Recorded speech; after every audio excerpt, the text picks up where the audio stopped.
Well, you spoke several times before about ideological subversion. That is a phrase that I'm afraid some Americans don't fully understand. When the Soviets used the phrase ideological subversion, what do they mean by it? Ideological subversion is the process which is legitimate, overt, and open. You can see it with your own eyes. All you have to do, all American mass media has to do, is to unplug their bananas from their ears, open up their eyes, and they can see it. There is no mystery. There is nothing to do with espionage. I know that espionage intelligence gathering looks more romantic. It sells more deodorants through the advertising, probably. That's why your Hollywood producers are so crazy about James Bond type of thrillers. But in reality, the main emphasis of the KGB is not in the area of intelligence at all. According to my opinion and opinion of many defectors of my caliber, only about 15% of time, money, and manpower is spent on espionage as such. The other 85% is a slow process which we call either ideological subversion or active measures, активные мероприятия in the language of the KGB, or psychological warfare. What it basically means is to change the perception of reality of every American to such an extent that despite of the abundance of information, no one is able to come to sensible conclusions in the interests of defending themselves, their families, their community, and their country. It's a great brainwashing process which goes very slow, and it's divided in 4 basic stages. The first one being demoralization. It takes from 15 to 20 years to demoralize a nation. Why that many years? Because this is the minimum number of years which requires to educate one generation of students in the country of your enemy, exposed to the ideology of the enemy. In other words, Marxism-Leninism ideology is being pumped into the soft heads of at least 3 generations of American students without being challenged or counterbalanced by the basic values of Americanism, American patriotism. The result you can see. Most of the people who graduated in the 60s, dropouts or half-baked intellectuals, are now occupying the positions of power in the government, civil service, business, mass media, educational system. You are stuck with them. You cannot get rid of them. They are contaminated. They are programmed to think and react to certain stimuli in a certain pattern. You cannot change their mind, even if you expose them to authentic information, even if you prove that white is white and black is black, you still cannot change the basic perception and the logic of behavior. In other words, these people, the process of demoralization is complete and irreversible. To get rid society of these people, you need another 20 or 15 years to educate a new generation of patriotically minded and common sense people who would be acting in favor and in the interests of United States society. And yet these people who've been programmed and, as you say, in place, and Yes. who are favorable to an opening with the Soviet concept, these are the very people who would be marked for extermination in this country? Most of them, yes. Simply because the psychological shock when they will see in future what the beautiful society of equality and social justice means in practice, obviously they will revolt. They will be very unhappy, frustrated people. And the Marxist-Leninist regime does not tolerate these people. Obviously they will join the links of dissenters, dissidents. Unlike in present United States, there will be no place for dissent in future Marxist-Leninist America. Here you can get popular like Daniel Ellsberg and filthy rich like Jane Fonda for being dissident, for criticizing your Pentagon. In future, these people will be simply squashed like cockroaches. Nobody is going to pay them nothing for their beautiful, noble ideas of equality. This they don't understand, and it will be greatest shock for them, of course. The demoralization process in the United States is basically completed already.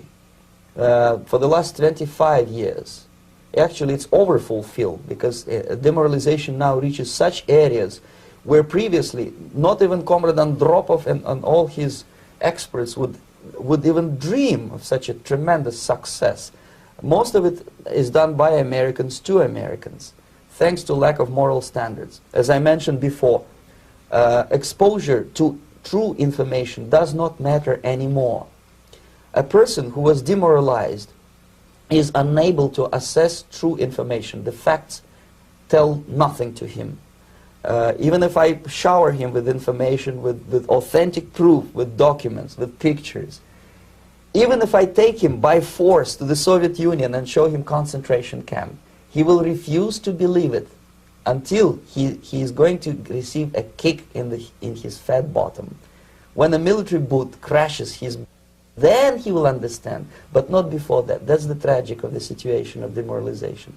So basically America is stuck with demoralization, and unless, even if you start right now, here, this minute, you start educating new generation of Americans, it will still take you 15 to 20 years to turn the tide of ideological perception of reality back to normalcy and patriotism.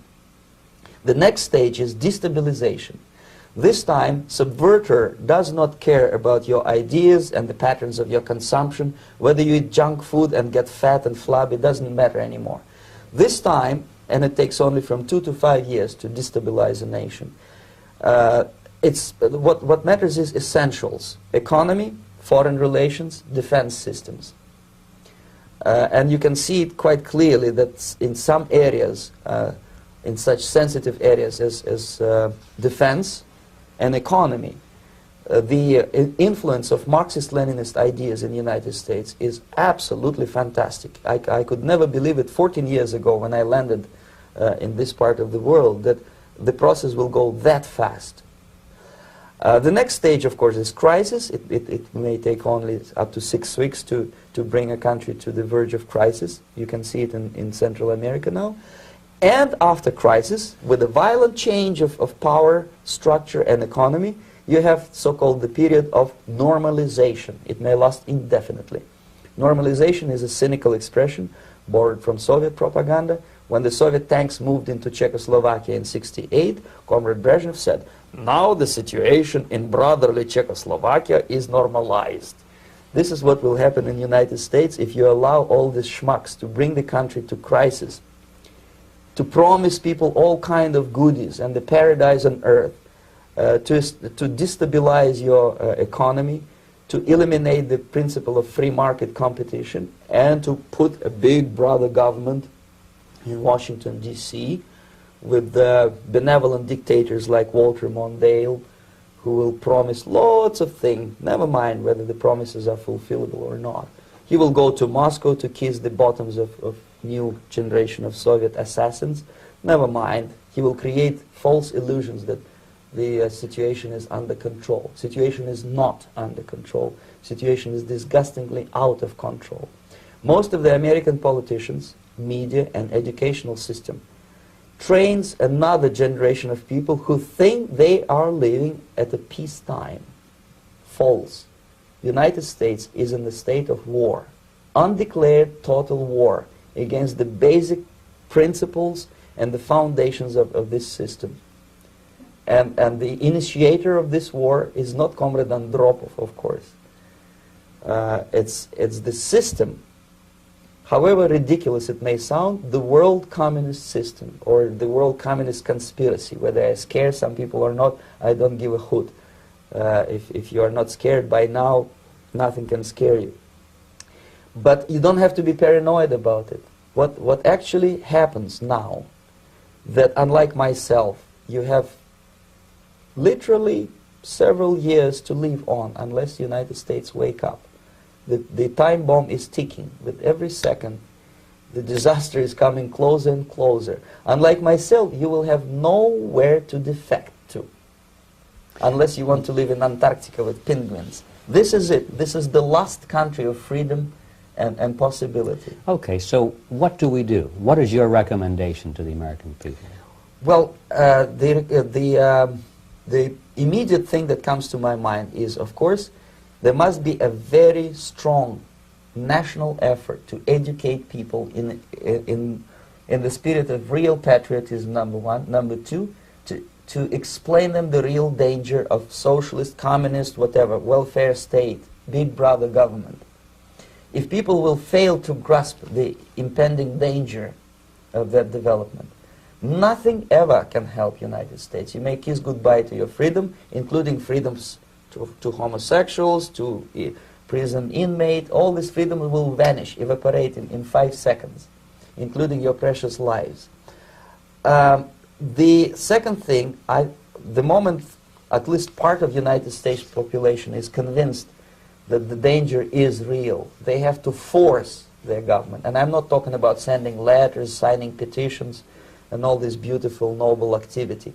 I'm talking about forcing United States government to stop aiding communism. Because there is no other problem more burning and urgent than to stop the Soviet military-industrial complex from destroying whatever is left of the free world. And it is very easy to do. No credits, no technology, no money, no political or diplomatic recognition, and of course no such idiocy as grain deals to USSR. The Soviet people, 270 millions of Soviets, will be eternally thankful to you if you stop aiding a bunch of murderers who sit now in Kremlin and whom President Reagan respectfully calls government. They do not govern anything, least of all such complexity as the Soviet economy. So two very simple, maybe too simplistic answers or solutions, but nevertheless they are the only solutions. Educate yourself, understand what's going on around you. You are not living at a time of peace. You are in a state of war, and you have precious little time to save yourself. You don't have much time, especially if you are talking about young generation. There's not much time left for convulsions to the beautiful disco music. Very soon it will go, just overnight. If we are talking about capitalists or wealthy businessmen, I think they are selling the rope on which they will hang very soon. If they don't stop, if they cannot curb their unsettled desire for profit, and if they keep on trading with the monster of the Soviet communism, they are going to hang very soon. And they will pray to be killed, but unfortunately they will be sent to Alaska probably to manage industry of slaves. It's simplistic. I know it sounds unpleasant. I know Americans don't like to listen to things which are unpleasant. But I have defected not to tell you the stories about such idiocy as microfilm, James Bond type espionage. This is garbage. You don't need any espionage anymore. I have come to talk about survival. It's a question of survival of this system. You may ask me, what is it in for me? Survival, obviously, because unlike, as I said, I am now in your boat. If we sing together, we'll sing beautifully together. There is no other place on this planet to defect to.